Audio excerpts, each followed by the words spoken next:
Hi, I'm Roy Collin, and I'm the creator of the podcast. You can find everything about me and the five podcasts on bio.link/podcaster, and you'll find it in the QR code there. I'd also like to thank my sponsors.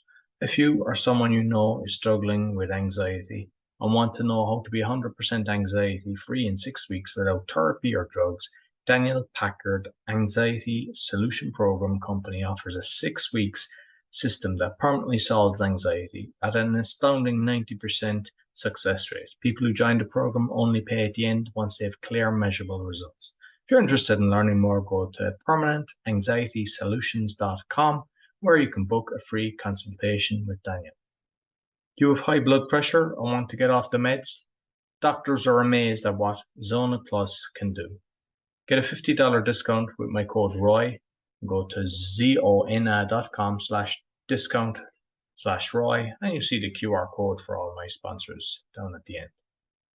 Quality Polish manufacturer of metal products for telecommunication and workshop equipment and other metals. If you'd like a brochure, you see it in the QR code and you just let us know if you would like a quotation shipped internationally and very competitive rates.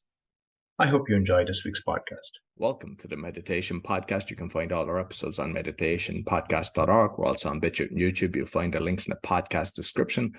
I'm also a podcasting coach because I've got 5 podcasts for getting to the top 0.5%. And you'll find everything on bio.link/podcaster. My guest today, all the way in Australia, meditation teacher, coach, author, filmmaker, and speaker. Please welcome Tom Cronin. Thanks for inviting me along. Great to be here today. Yeah, looking forward to this. So I suppose, I've obviously touched on the bullet points, but if you want to introduce yourself a bit further.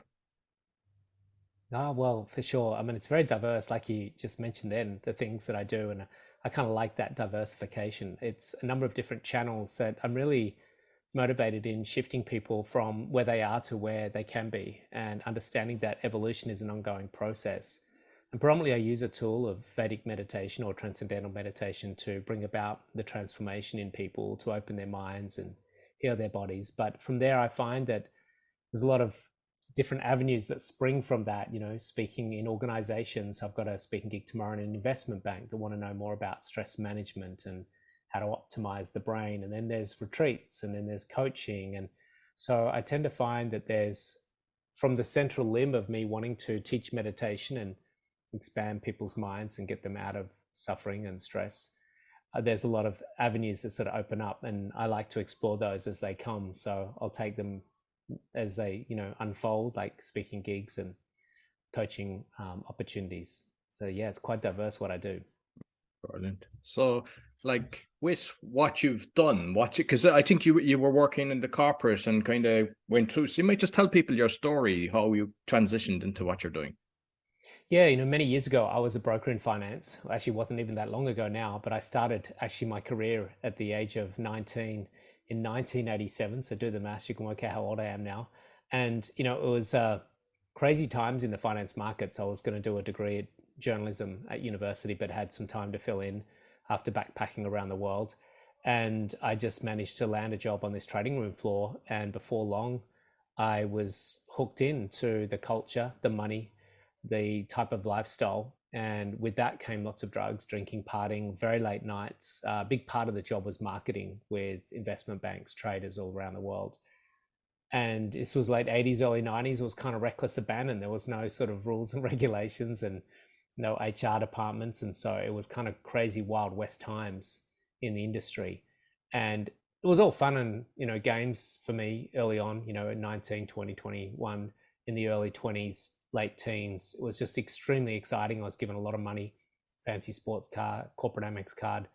But what started to happen was that things started to show up in my body, in my mind. I started getting a lot of, I guess, call them symptoms to that particular lifestyle. And, it started showing up as insomnia, anxiety, panic attacks, depression. Now, I didn't know I was getting panic attacks. I didn't know I was getting depression. I just was dealing with these things that were happening in my life.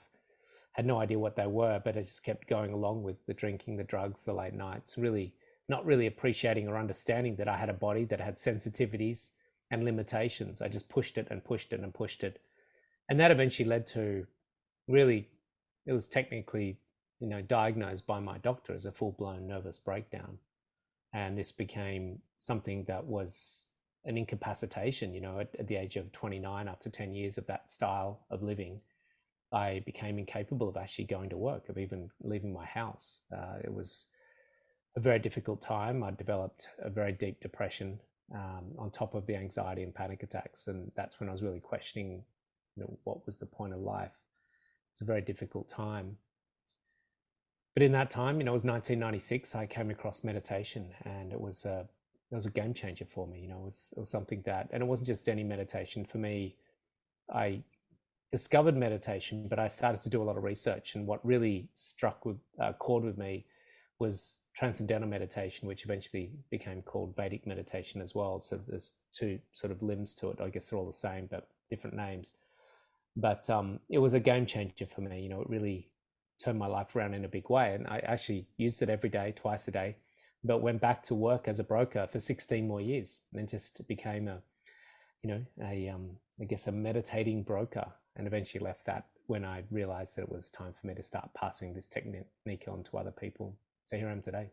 Yeah, very good. And I think like a lot of people wouldn't know, because like when you're doing the brokering, you're like obviously entertaining in the evening till the late hours, but you're up early to catch the markets as well. So you're burning the candle. Like nobody can really, like I know there's a short life cycle for that. There's people come in, yeah, they have fantastic money, but you're not unique to that. A lot of people burn themselves out in that industry.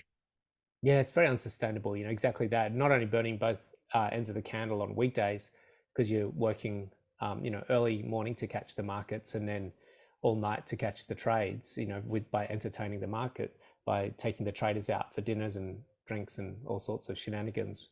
But it was the weekends which really kind of were the nail in the coffin, I think, for me, because most of the brokers and the industry would kind of chill out on the weekends. They play golf and sit on the sofa and watch the races and stuff. But for me, I got really caught up in, this was late 80s, early 90s. There was a big rave culture just emerging. This was, where the dance music suddenly emerged out of nightclubs and went into warehouse parties. And I was just so enamored by that. It was just an incredibly exciting time for me and my mates. I had a big group of mates who were really into the music and those raves. And so, we'd be going to, open fields and dancing and listening to music. And obviously a lot of drugs went with that till the wee hours of Sunday morning, late Friday nights, Saturday night, Sunday morning, recovery parties all day Sunday. So, there was only so much sustainability in that before the system just blew a gasket. And that's what happened to me. The system just blew up at the age of 29.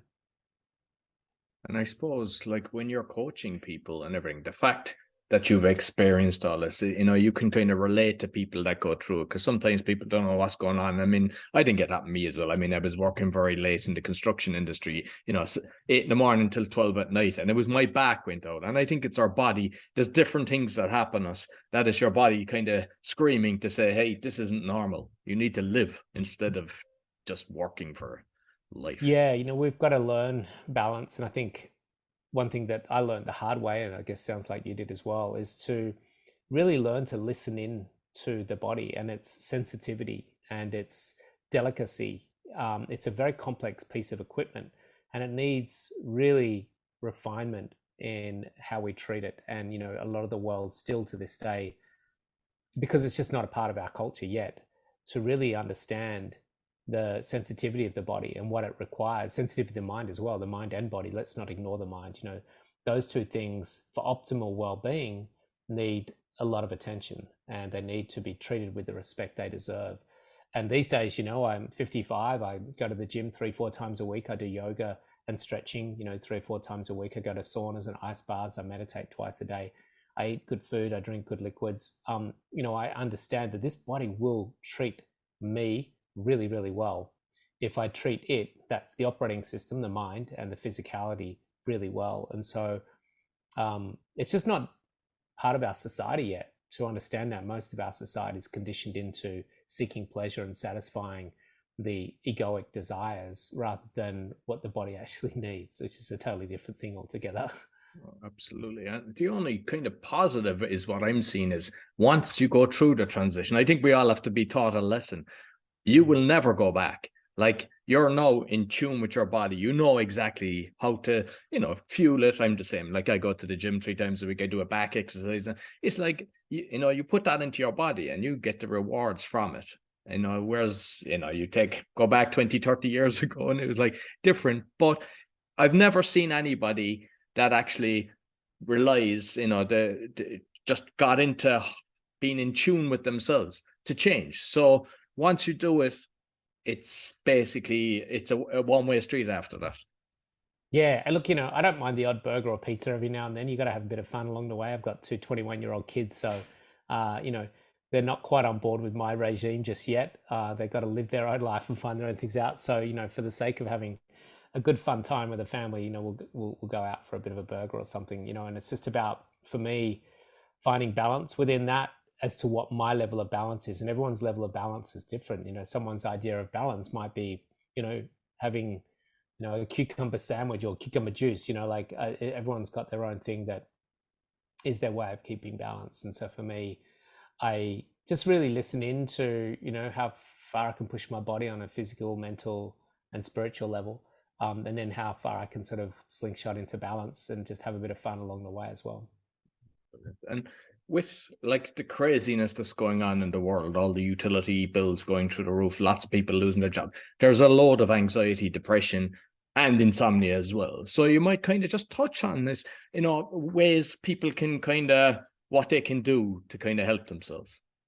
Yeah, it's a really, really difficult time. I've never seen anything like it as far as the bombardment on our nervous systems and our minds and our bodies with not just the technological developments with obviously social media and accessibility to information all day long. We'd never have the time out anymore. I was talking to a friend of mine she's a very anti 5G person, and I couldn't get hold of her because I was in a black spot while I was driving and my phone kept getting cut out. And we were laughing about the fact that in the old days, we would literally not be able to get hold of someone most of the day. You had a tiny window of time where you could ring someone on the landline. And so things have come a long way now where we are literally available and accessible 24/7, pretty much all day long. I have messages coming in on 6, 7 different messaging platforms. And so with that, we have so many other things going on, financial challenges, environmental. So what can we do to be in this world and not buffered and thrown around by it? This is the big question. And it's something that we're going to have to learn how to navigate through this complexity. There's no simple quick fix, unfortunately. It's going to require a lot of different angles to move through the world in a way that's less ruffled. I like the word ruffability or unruffability. I'm actually presenting at an investment bank tomorrow on how, as a conscious leader or be a leader, we need to master unruffability. And so that's where the world is trying to buffer up against us, but we are able to withstand all of that circumstance and phenomenon in a way that enables us to have sustainability and sovereignty. Sovereignty is going to be really critical, where we're in the world, but not discombobulated or thrown around by it. And meditation, for me, is one of the critical tools that we need to embrace to sustain that. It's like the analogy I like to use is 2 analogies just to try and give people some sort of conceptualization for it. The first one is a tree. And if you think of a tree above the ground, when there's storm and tempest, the tree will get buffered. It will get, ruffled. It will get affected by the elements. So they've got tree, and then something affecting the tree, which is wind. But beneath the surface, there's a part of the tree that's unruffled, and it just stands tall and stands firm because of the strength and the support that happens beneath the surface, and that's the root system. That root system not only holds the tree firm and upright, but it also nourishes the tree through the nutrients that it gets in the ground. And we need to have that root system, which is the part of us that's not connected and caught up in the world around it. There's a part of us, the deep stillness and silence. In Sanskrit, it's called Sakshi Kutashta, the silent witness. It is just simply there observing, and it's not affected. It's just simply observing, and it observes every single moment in that simple form of the now. The other analogy I like to use is the ocean. On the surface, there's peaks and troughs on the surface of the ocean. And the surface of the ocean doesn't cause the peaks and troughs, the wind, the high low pressure systems, boats moving along it. So you've got, again, two things, the ocean and something affecting the ocean. But at the depths of the ocean, again, we have stillness there. It's unmoved and unaffected. And we need to learn how to tap into that part of us, conscious awareness itself, or presence, not just the thinking mind and the emotional body and the physicality. That's the thing that gets affected by the world. And we get caught in the sort of the loop of life. But there's a deeper part of us, and that's the ability that I really, look to stabilize through meditation and with my students, to help them to learn to stabilize that silent witness within them that is able to observe these machinations of life in a quiet state of equanimity. I think that's going to be a critical way to get through this turbulent world that we're in. Like, I mean, I'd be thinking as well, like, when, before, when you were on a bus ride or something like that, you were just looking out the window. Nobody has that anymore because they're glued to the phones, unfortunately. And like, the best holiday you will have is when you go away. Like, I remember going to Costa Rica, and it was the place we were, there was no internet, and they'd like turn it on for half an hour for the day or whatever. And it's like withdrawal symptoms for the first kind of 2 days.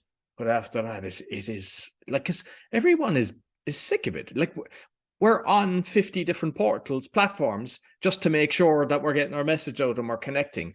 And it's one question I ask on all my podcasts, like, which about social media. Nobody likes it. And we're all, thinking that we have to be part of it. Instead of having just one system, we're all on one system and it's like just done. But unfortunately, then you're just picking it up, and then you have to go on to the next one. You have to go on to Telegram, because some people prefer Telegram. They don't trust, some people are on Facebook, Twitter. And I think we just have to kind of, like you mentioned, the sovereignty. I've done a few shows on that. It's the same with that you just kind of have to be disciplined, put it away. Or like, the one thing that I've done for a long time is no notifications. So you see people and it's just like, the head is twitching, and it's like, and it's like the craving for the thumbs up or the like or the comment. And we have to get out of that, because what does it mean? Like, I remember the one guy, and he goes, do I get money for the thumbs up or the heart? No. So why am I putting my energy into it? And we think it's connection, but it's not. It's, there's no connection to it at all. But if you go out on the beach and just look out to the sea, you get 100,000 times more feeling than any interaction on the smartphone. Yeah, I think where the world's at is kind of where I was about a year before my meltdown. And what it is that, I had to learn the hard way how to reclaim my life within an environment that was always there after I did my transformation. So that environment didn't really change because I changed. I just chose not to participate in it. And I think what we're going to see is a big slingshot over time. At the moment, we're all in. This is a new phenomenon. We're only 10 years into this.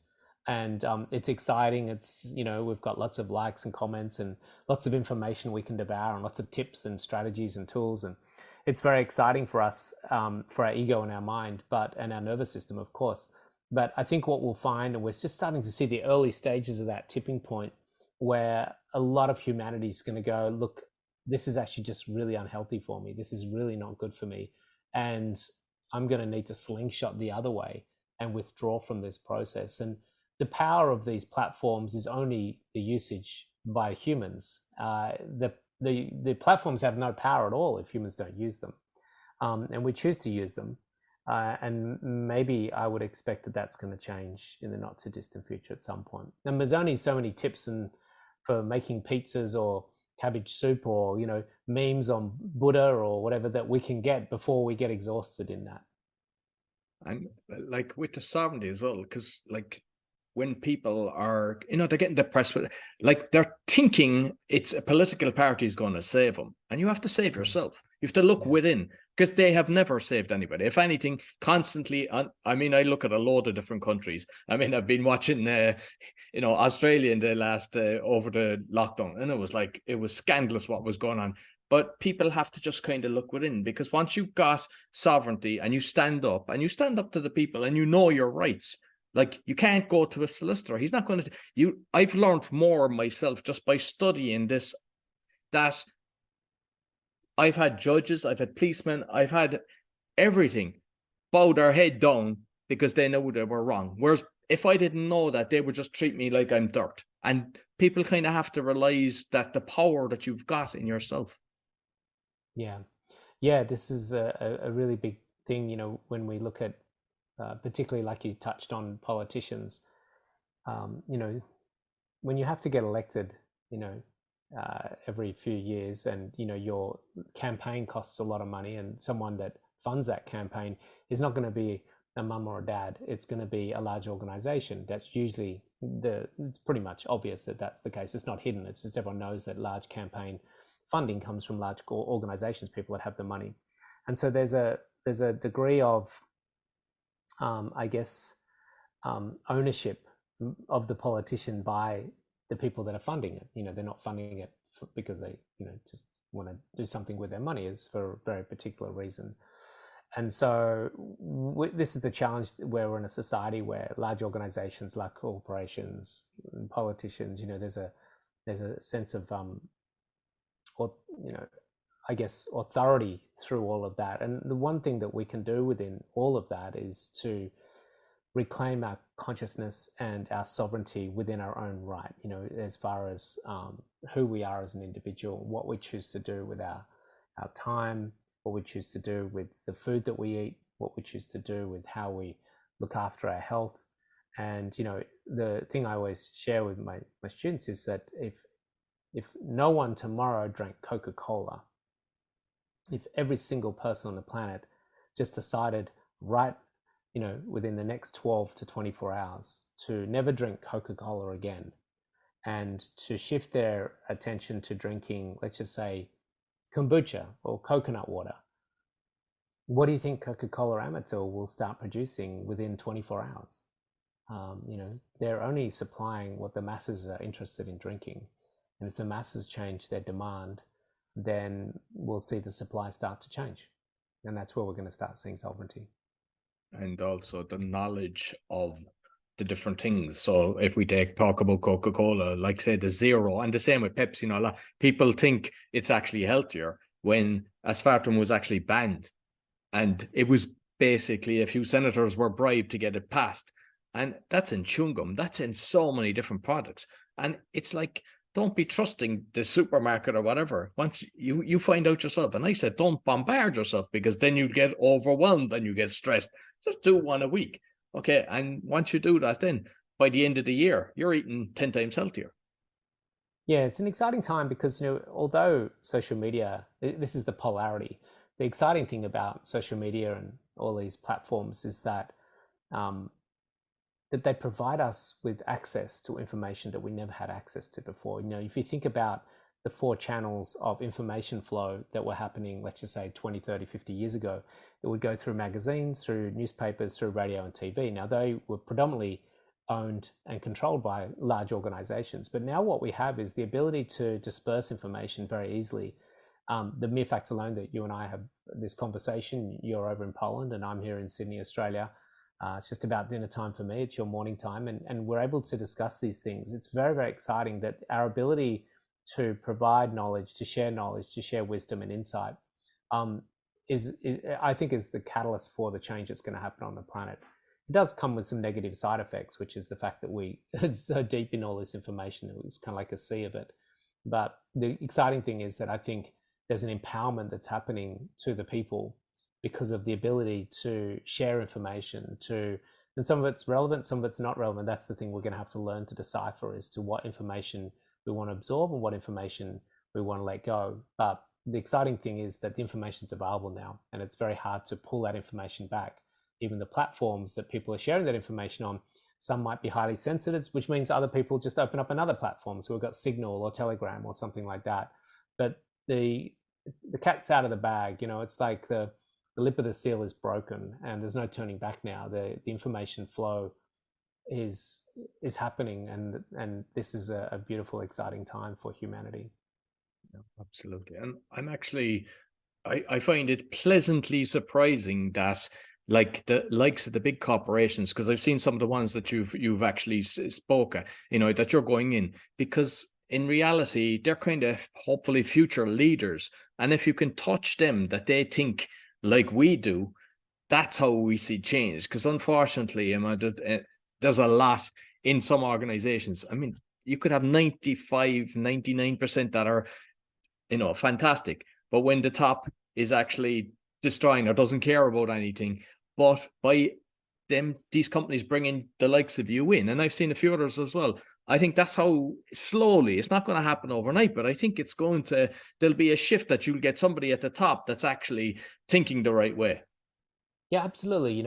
I got criticized not long ago because I was teaching meditation at Amazon, and someone said, how can you, work at a company like that rapes and pillages money from people or whatever, I can't remember the exact terminology they used, but I said, it's really important that we don't ignore those areas that might be perceived to lack consciousness, because it's a process, and the more we can integrate and bring things like meditation to these organizations. Next week I'm working at Oracle and teaching them meditation. So it's a bit by bit process, and gradually I feel that the shift, if it continues on at this trajectory, we're going to see very quickly not just the workers of these organizations, but the people in charge of these organizations start to really wake up to their own inner nature, their own spirituality. And from there, what really excites me, by default, they'll start to create organizations that have a better and bigger impact on the world in a more positive way. Absolutely. And I remember there was somebody I know, they were going to the World Economic Forum, and I was kind of, you do realize that this is, like the bad people. And he said, yeah, but we have to bring the lightness into the dark. And I thought, oh, that's a nice way of doing it, rather than, just kind of shunning them and everything. You have to get in there. And I think it's the same kind of thing, isn't it? Yeah, look, and I think it's really important at this point, because it's easy for us to stand in our soapboxes and criticize what we perceive to be the dark. But it's really important, I think, as individuals, to acknowledge our own shadow side and our own darkness. I think the outer world is a reflection of our inner world. And for me, it's something I always grapple with. I have more radiance, more luminosity than I did in the past. But I also acknowledge that the polarity of that is that I grapple with my own shadow side and my own, fallibility. And so I think, we've got the macro, which is big organizations, which are easy to criticize because, of course, they do amazing things. I got delivered a new light yesterday for my retreat that I'll be, using in a few weeks' time, which was delivered through Amazon the next day, which was phenomenal how quickly that turned up. And then, of course, they've got their shadow side. And so I think it's important that we don't just finger point. When we point a finger, we have three fingers pointing back at ourselves. And I think the macro will be healed when we heal and acknowledge our own, inner world and our own inner demons and our own shadow side, and come to terms with that. And I heard this beautiful thing the other day, which really shifted my perspective, because, I'm all about raising my frequency and raising my vibe and being in a high vibe, and work with my students to get into high vibe. And he said, it's important that as we raise our frequency and get into higher vibe or high vibration, that we don't disassociate or disconnect to a live vibration, because we actually don't lose that. It's like the tree that has the canopy on the top also still has the roots, and the roots actually play a part. And I was like, wow, that's really interesting. It's about really learning to love that side of yourself rather than suppress it or hide it, run from it. So that's been something that, even me personally, I've been sort of grappling with and working with of late, and acknowledging my own humanness and my own fallibilities along the way. Yeah, excellent. And the documentary film then that you made, and the book as well, the Portal, I believe it's called. Yeah. Yeah. Touch on that. Yeah. So I had a very strong passion, I guess, mission, vision, passion to bring meditation into the households of the world. This was going back, more than 10 years ago now. This was when we didn't have apps, and we didn't have, the world that we have today, where it's become a lot more accessible. But I was so moved and transformed, I guess, through Vedic meditation, transcendental meditation. And it was very inaccessible for most people. It really was only just a couple of decades ago that it really traversed across from India into the households, and it still was very unheard of. And I wanted to share with the world, through a medium that was a beautiful medium, film and book, the power of how meditation can transform someone in times of crisis. And it was kind of built around the idea of my story, where I had crisis, but that crisis led me to meditation, and meditation led me to being a better person, not a perfect person, but certainly becoming a better person. And I thought, what if that was something that happened to everyone, and everyone could access something like this? Then we would move people out of suffering very quickly. And so I made a film and a book. I had some beautiful, wonderful investors that supported the project, and wonderful team around us that all worked collectively together to make this film, book, and as a masterclass as well, to really help people be inspired to embrace meditation. I think that's the main thing, is to inspire people to meditate, and how they go about it, it's up to them. There's a lot of ways for them to find it. So there's 6 stories that we filmed, and we travel with in these beautiful stories that have their own personal crisis, and then they come out of that crisis using meditation. And I know that you kind of show about Sophie the robot as well, and it's kind of, I suppose, it's a lot of what's going on at the moment with the AI, and I can see both pros and cons for that. So just curious your thoughts on that one. Yeah, Sophie the robot, Sophia actually the robot, she was an interesting one. She was way ahead of her time. Interesting. Now this film was made, 3-4 years ago, before we have ChatGPT, and at that time it was very cutting edge to have this. And at that time she was really just a programmed robot, a humanoid as we call her, and the premise of that idea with Sophia was that we create what we are, and it's our consciousness that's getting transferred into the machinery, the technology, the gadgets of the world. And if you're an evil person, you're going to create evil technology. If you're a beautiful, loving person, you're going to create beautiful, loving technology. And so the premise of having Sophia in the film was to show that we can program AI, we can program machinery, we can program humans. That's what we're doing. The whole premise of the film was that humans are programmed, and we're deeply programmed. And a lot of people got really agitated when they saw Sophia the robot in the film. And it's like, how dare you? Yeah. And it's like, but we're doing that every day. We're programming humans, our children, our society is deeply programmed. Just about nearly every game that you play as a game on, computer game, and nearly every film that we watch has someone getting shot or killed. And yet we think that that's just such a normal part of our society to play these things. That's a deep code. It's a program that our society is deeply conditioned into us. Going to the pub after work and getting wasted is just part of a society's program. We're deeply programmed, and we don't know what we don't know. And so having Sophia in there was to show that if we have conscious human beings programming AI, then we can have AI that's unconditionally loving. And that's what Sophia was. She's an unconditionally loving AI. The challenge we have, and this is one of the things we discuss in the film and the book, is that we're developing technology faster than we're developing loving consciousness. And so therefore, there's going to be a divide or a gap between the technology that we're creating and the consciousness that's creating the technology. And that's where the problem lies. And that could lead to some major problems for humanity. Excellent. And I know that you've spoke at a few different places. A-Fest, I saw that you were doing because I've been to a few events. I went to 6 A-Fests and Wanderlust. Oh, wow. You've been to 6. You've been, yeah. I've been to 4. No, it's fantastic. I love the community there. But the beauty is when you're actually getting to go, I'm not familiar with Wanderlust, but I mean, I know that there's a massive community with Mind Valley, and when you're getting your message, because they tend to share it, sometimes they put it's reaching the millions, as opposed to, it's fantastic going into the different organizations, but this is another brilliant way of you getting your message out there. Yeah, I love to work with organizations like Mind Movies, wonderful people there, Natalie Ledwell, Vision over at Mind Valley. The guys at the Shift Network are doing, Stephen Dinan doing some phenomenal things. And so all these people, the guys that, and I say guys, it's a terrible terminology, but the people, I should say, at it's a colloquialism here in Australia, the people in Wanderlust, doing phenomenal things right back here in Australia. And, to collaborate with them, to work with them, to provide some insights and wisdom for them to their platforms. They've done great work building phenomenal platforms, so kudos to them. And it's been great to be able to be part of their organizations and what they're doing. And I saw something on the Stillness Project. What's that about?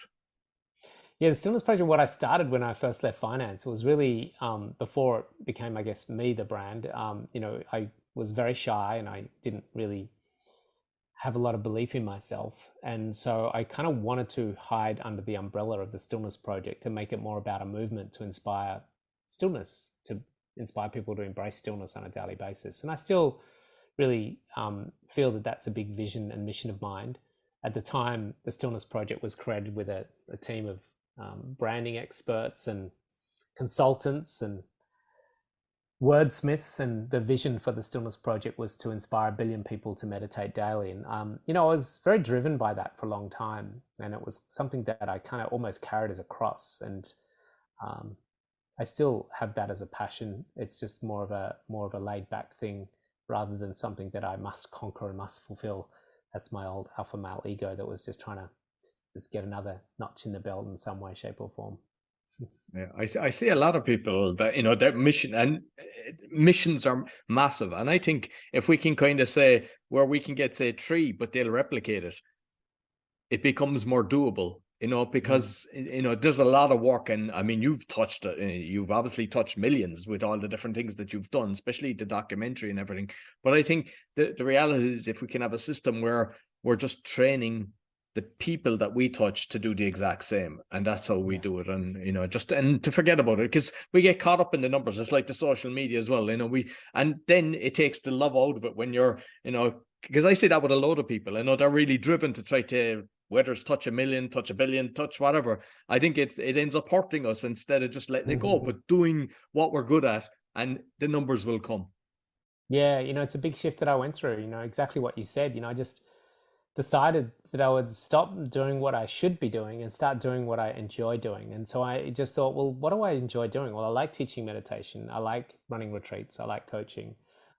And so let's just stick to the things that I enjoy doing and just enjoy the process of doing them. And funnily enough, the more I just did the things that I liked doing, I started doing more of it and being more successful. So I think it's about putting the horse before the cart and making sure we get ducks in order first, or is that the right word? Ducks in the row first. Yeah, exactly. And just finally, with the retreats, like what way, like how long are your retreats and what kind of is the structure around them? Yeah, so I've got a 8-day retreat happening in Greece in September, and we've got a 4-day retreat happening next month in Australia. Look, we build our retreats around a sort of template, which is called rounding. It's a process. It's a 4-limb sequence that incorporates some yoga, some breath work, some meditation, and shavasana, that's rest pose. And one round is about an hour. And there's a particular yoga poses, particular breath work, particular meditation that we do to really create a very strong impact in that person on a physical and mental and spiritual level. It's a very powerful process. So we do a lot of that throughout the retreats. And then in amongst that, we do talks and workshops to really help facilitate an upgrade on a physical, mental, and emotional level. And of course, expand them into a very profound spiritual experience. So it really is something that's designed to, I guess, affect on all levels, physical, mental, emotional, and spiritual. So it's a very holistic approach to transformation. And that's why we get phenomenal results out of it. Excellent. Listen, Tom, thoroughly enjoyed the conversation. You might let people know, how can they get in contact with you? Yeah, look, I mean, Instagram's a great place to find me. I'm very responsive on Instagram. I respond to all my messages. They can reach out to me on Instagram at Tom Cronin, one word, and then my website, which is tomcronin.com. Perfect. Yeah, I'll make sure I put the links both on the audio and the video. Thank you very much. So it's been great to share space. Thanks for having me on today. Yeah, thanks, Tom. So that's all for the Meditation Podcast. You'll find all our episodes on meditationpodcast.org. As mentioned, we're on BitChute and YouTube. And you'll find my 4 other podcasts along with my coaching on bio.link/podcaster. Be sure to give us a thumbs up, 5-star rating, share with your friends. Until next week, take care. So I hope you enjoyed this week's podcast. You'll find everything about me on bio.link/podcaster with all my podcasts, and you'll find it you see in the QR code in the graphic that's shown. I'd like again to thank my sponsors. So if you or someone you know struggling with anxiety, and want to know how to be 100% anxiety-free in 6 weeks without therapy or drugs, Daniel Packard's Anxiety Solution Program company offers a 6-week system that permanently solves anxiety at an astounding 90% success rate. People who join the program only pay at the end once they have clear, measurable results. If you're interested in learning more, go to permanentanxietysolutions.com, where you can book a free consultation with Daniel. Do you fight blood pressure and or want to get off the meds? Doctors are amazed at what Zona Plus can do. You can get a $50 discount with my code ROY, zona.com/discount/ROY. And you'll see it in the QR code as well as Daniel's QR code. Quality manufacturer of metal products for telecommunication and workshop equipment and other metal materials. You see the brochure there in the QR code, and let me know if you would like a quotation, shipped internationally at very competitive price. I'd like to thank all my sponsors and also all my listeners. Be sure to give me a thumbs up, 5-star rating, share with your friends, really helps. And I also have a video on how to give a 5-star rating, because a lot of people have wrote to me asking me that they don't know how to do that. Until next week, take care.